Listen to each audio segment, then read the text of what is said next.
خدا محشر میں پوچھے گا گزاری زندگی کیسی، لرز اٹھوں گی میں اور خوف ہوگا مجھ پہ تب طاری۔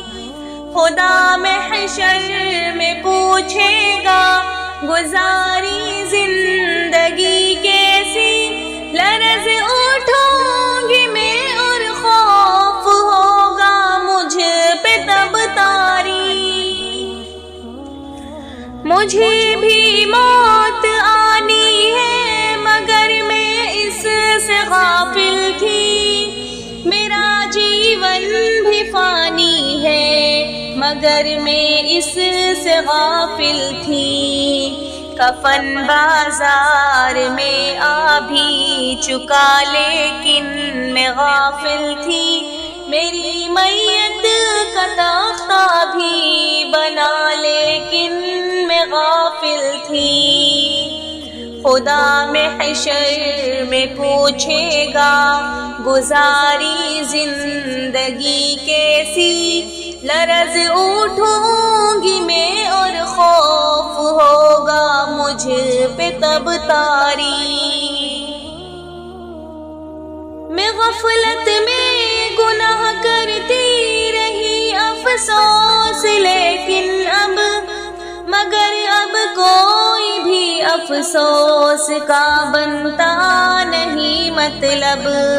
مجھے بھی موت لینے آ گئی، اب کیا کروں گی میں اندھیری قبر میں، اب کس طرح تنہا رہوں گی میں۔ خدا محشر میں پوچھے گا گزاری زندگی کیسی، لرز اٹھوں گی میں اور خوف ہوگا مجھ پہ تب طاری۔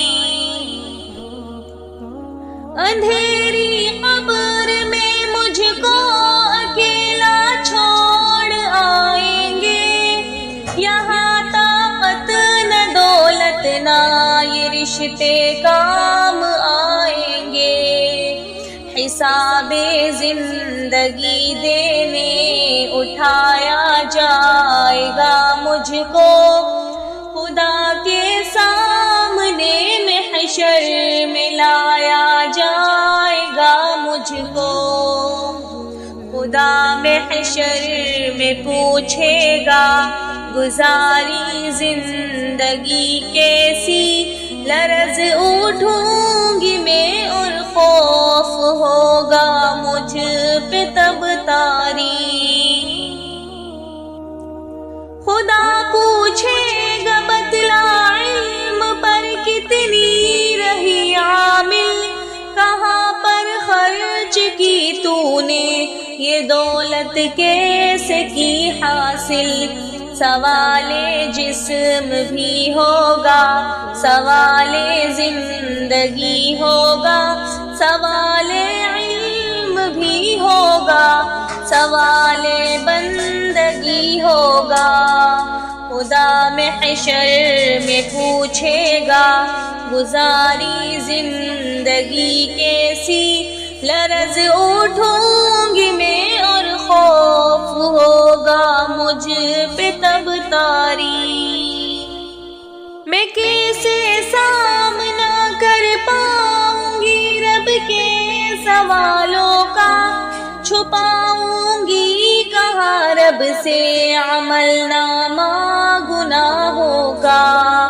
میرے اعضاء گواہی دیں گے خود میرے گناہوں پر، میرے اعضاء گواہی دیں گے خود میری خطاؤں پر۔ خدا محشر میں پوچھے گا گزاری زندگی کیسی، لرز اٹھوں گی میں اور خوف ہوگا مجھ پہ تب طاری۔